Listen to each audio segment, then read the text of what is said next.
Hi everyone, today I wanted to share with you my essential journaling and art supplies in a slightly creative way to help you figure out where they can be used in the process of creating. I was thinking of including my craft and sewing supplies as well, but I'll save those for another video if you guys want. You can find all the links to the products below, some of which aren't exactly the product, but they are good alternatives since I've had some of these supplies for a very long time. The links below are affiliate links, so if you purchase through them, I'll get a very small commission, and if you do, I just want to thank you so much for supporting my work. I'm going to start with my journals, sketchbooks, and paper. If you guys have been following me, you'll know that I love to DIY my own supplies. The journals I mainly use were made by me. I use heavy sketch paper, printed my own dark grid, and put it all together. You can find the link to my super simple tutorial down below if you want to make one too. Next, I have my Daily Pro Art sketchbook. It's hardcover and spiral bound, which makes it a good companion when I sit at the park or I'm working off my lap. I mainly use this for brainstorming, so there are a lot of ideas and scribbles here, and they are really random. The pages are meant for dry media, charcoal, pencils mostly. Markers will bleed through, but that's okay. You can just skip a page or just put something on top of the backside. For illustrations that I want to finish in a sketchbook, I use my Canson Mixed Media sketchbook, which I just bought a few weeks ago. Again, it's hardcover and spiral bound, but the pages are made for dry and wet media. So you can use pencils, charcoal, watercolor, acrylic, anything you want in this one. But with watercolor, you still can't layer too much or else the pages will start wrinkling. So for my final watercolor paintings, I'm so in love with Arch's cold press 140-pound paper. It is so expensive and I only buy it when I have a coupon. It's 100% cotton paper with a very light texture. That off-white color gives the painting a subtle elegance and gallery quality look. So basically, it makes your painting look like $1 million. It takes watercolor so well and you can layer as much as you want on it and it'll only have a very slight wrinkle. Now for my measuring tools, I have three main rulers that I use. A 12-inch metal ruler with foam backing, an 18-inch see-through quilting ruler, and a 24-inch metal ruler with cork backing. I use both the metal ones for cutting with my mat knife and self-healing cutting mat for safety reasons because my blades will not go through the ruler or the mat and cause an accident. And it's not on slip, so I can get a pretty consistent cut line with these. The 12-inch ruler is used for smaller projects and then I whip out the longer one for the larger projects. These metal rulers are also perfect for deckled edges to create a ripped look, especially if you want it in a specific size.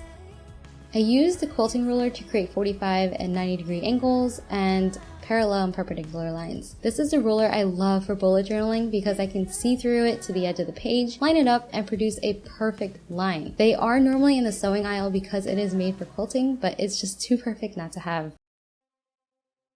Moving on to my pencil, there is only one that I consistently use, and that is this Bic lead pencil. It's a really cheap one that comes in a value pack, so I'll never run out of them. I'm using 0.5 2B lead, and it works perfect for my sketches. In case you hear the terms 2B or HB, that's a reference to the hardness of the lead. It goes from H, which stands for hard, to B, which stands for black. The higher the number with the letter H, the harder and lighter the lead will write.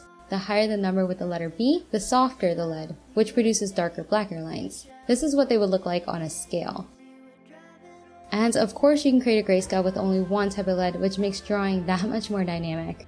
Harder leads are also harder to erase, especially if you press down too hard, leaving an imprint on the paper. One most important tip for drawing or sketching is to pay attention to how hard you're pressing. Keep a light touch so that you can erase your marks easily.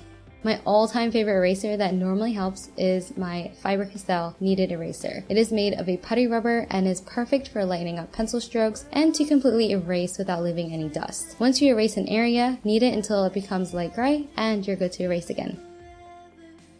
If I want a more aggressive eraser, I'll use my Tough Stuff pencil eraser. It's a soft white eraser that helps with details and smaller areas. They are designed to be softer so that they don't rip the paper, but it still works really well in getting rid of unwanted lines. If you run out, you can always just get refills for them. I couldn't find this exact brand online, and when I did, they were $24 a piece, so I found a comparable one that looks almost identical and has great reviews. This is definitely a must when drawing details. After I have my pencil sketch done, I can either go in with my watercolors or go in with my Pigma microns. For this piece, I'm going in with my microns first and then painting later. The amazing thing is that the ink will not run when I paint on top, so my lines will stay exactly how I want it. I have 6 main sizes that I work with, and lucky for you, they come in a set. It ranges in size from 005, 01, 02, 03, 05, and 08. The smaller the number, the smaller the tip, so you can draw very detailed lines or draw bolder lines. My most used sizes are 02 and 03 because it's not too thin and not too bold, so right in between. I haven't tried any other Fineliner brands because I love these so much and they work so well. Now that the lines are done, I can move on to my watercolors. I am in love with Reeves. I've used expensive watercolor brands before and the price was not worth it for me. I have a 24 pack here and they are in this little cute tube and the colors are on the outside. You only need to squeeze a tiny bit on a palette, which I bought at my local craft store for a few dollars, and I can probably paint forever. A little lasts a long way with these paints. I highly recommend watercolor paint in a tube because you can use the paint almost like an acrylic with very little water to produce more solid colors. You can also layer white on top of colors. Even though it's still a little see-through, it works really well. And you can mix the white with the colors to change the tint, which is really cool. The set blends really well, layers well, and is really budget friendly. The only thing to watch out for is that if you leave them sitting too long, make sure to squeeze out the tube on a paper towel to get rid of the separation, or you can just mix the paint in with the separation. The brushes I am using are made by Royal and Langnickel. They are good quality brushes at reasonable prices and range in size from super small and detailed to brushes for washes or larger areas. So basically all of your painting needs are covered with these. My only tip here is to take care of them. Wash them after they are used, dry them, and then make sure the tips are protected. I got this case from my craft store as well. It's a little big, but it protects the bristles from being damaged, and that's the whole point. So that's it. That is all I use. I've always wanted to try Copic markers and experiment with washi tape and gel pens, but I know that I won't use them often enough. I do have a few Prismacolor markers that have lasted me years, but I don't use them very often either. If you want bolder and more saturated colors, then markers may be your thing, but I am so happy with my simple tools and my watercolor set that I want to continue practicing with them.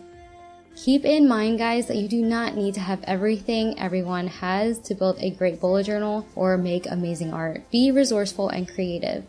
Use what you have as a challenge to yourself and make the most of it. So if you can't have the markers, the microns, the watercolors, or even a good quality sketchbook, you can still make great work with a simple 2B pencil and some printer paper or notebook page. I remember when I was still learning how to draw, and even now when other creators inspire me so much, I thought that they were great because of the tools that they own. So there was always that want to buy more and more supplies. But then I realized that they are great because of how they use their tools. And that takes courage and a lot of practice, more so than talent.